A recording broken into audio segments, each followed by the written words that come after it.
Welcome to this YouTube channel. In this video we are going to talk about when you do push-ups every day, see what happens to your body. So before starting this video, like this video, and subscribe to our YouTube channel for future updates. Push-ups are an excellent way to strengthen your upper body. The triceps, pectoral muscles and shoulders are all worked out. They can help strengthen the lower back and core by activating, drawing in, the abdominal muscles when done correctly. Push-ups are a quick and effective strength-building exercise. They may be completed from almost anywhere and do not require any special equipment. If you're looking for a consistent exercise plan, doing push-ups every day can be beneficial.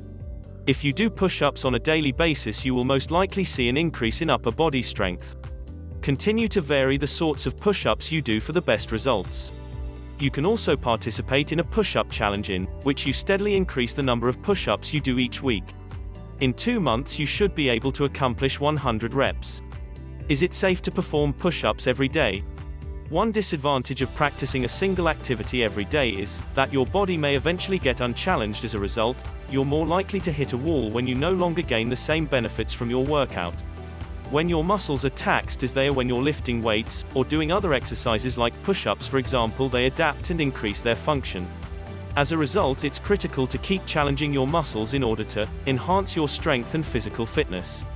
If you're going to perform push-ups every day, you'll want to make sure you're doing them correctly. Push-ups performed incorrectly can result in harm. If you don't do push-ups correctly, for example, you could have lower back or shoulder soreness. Modify the exercise if push-ups are too difficult at first. Perform these exercises on your knees or against a wall.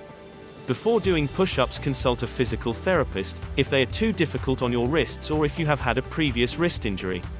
As an alternative, they may suggest dolphin push-ups, which are done with your forearms instead of your hands, or knuckle push-ups. Before beginning a new fitness plan, consult your doctor.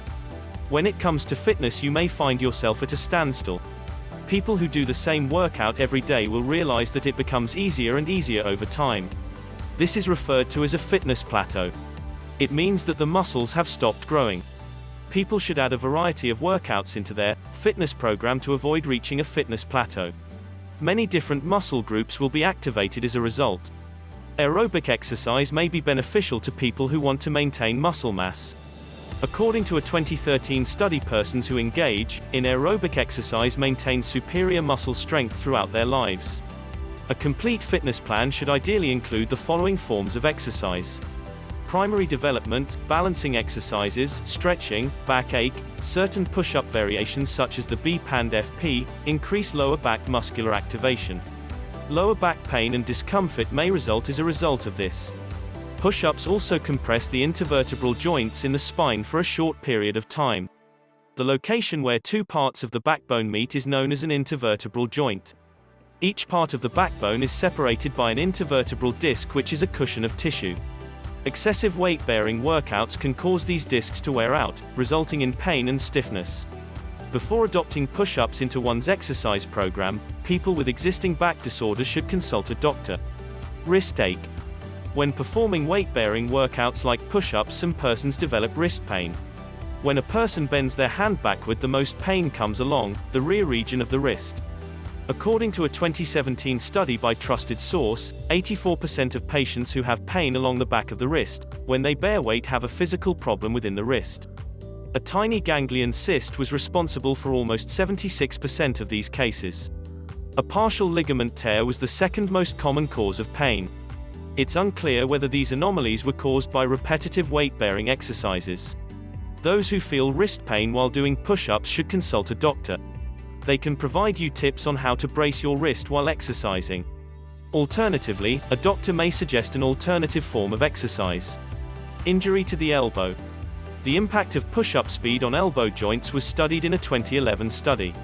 Fast, medium and slow push-up speeds were also tested by the researchers. Faster push-up speeds resulted in larger stresses on the elbow joints, ligaments, and other surrounding tissues. According to the study, they came to the conclusion that faster push-ups could put these structures at danger of harm. Slower push-up speeds resulted in more muscle activation according to the study. Overall, these studies show that slower push-ups are less dangerous and more likely to stimulate muscular development. What is the best way to do a push-up?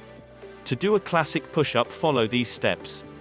Kneel on the floor or on an exercise mat and put your feet together behind you. With your palms flat on the mat, hands shoulder width apart, and fingers facing forward or slightly in, bend forward to put yourself in a high plank, the top of a push-up position.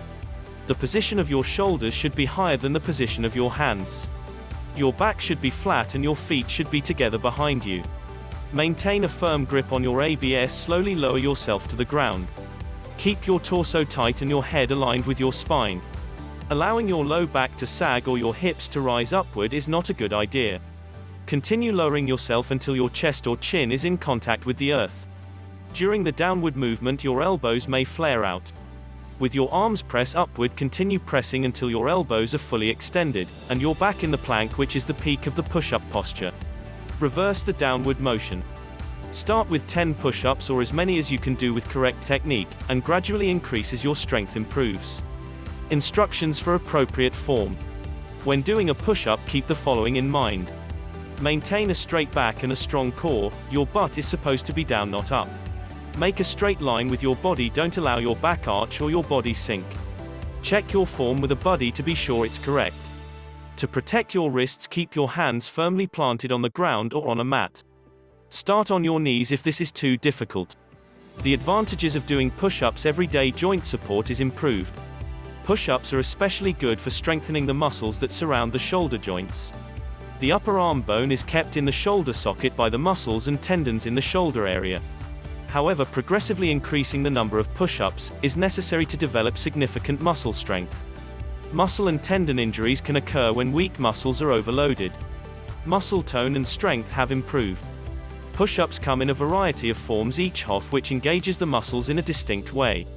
A little study from 2015 was conducted.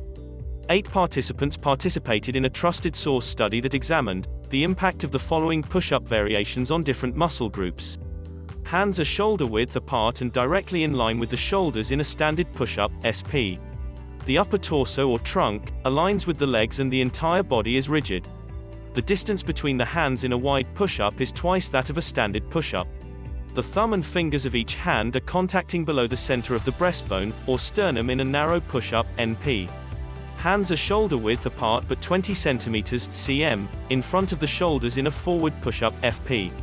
Hands are shoulder width apart but 20 cm behind the shoulders in a backward push-up, BP. The following are the results of the research. The triceps and pectoralis major muscles, or pecs, were the most activated when using NPs. The stomach and back muscles were most activated during FPs and BPs.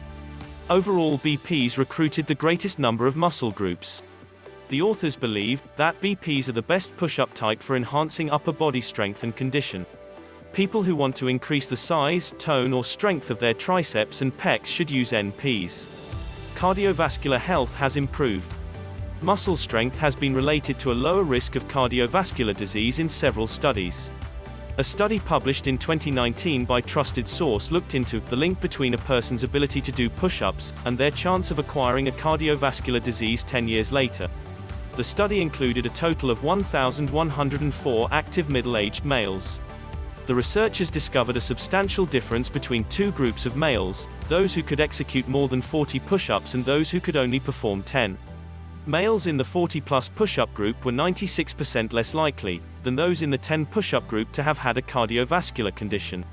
It's crucial to keep in mind, too, that this study only involved active middle-aged men.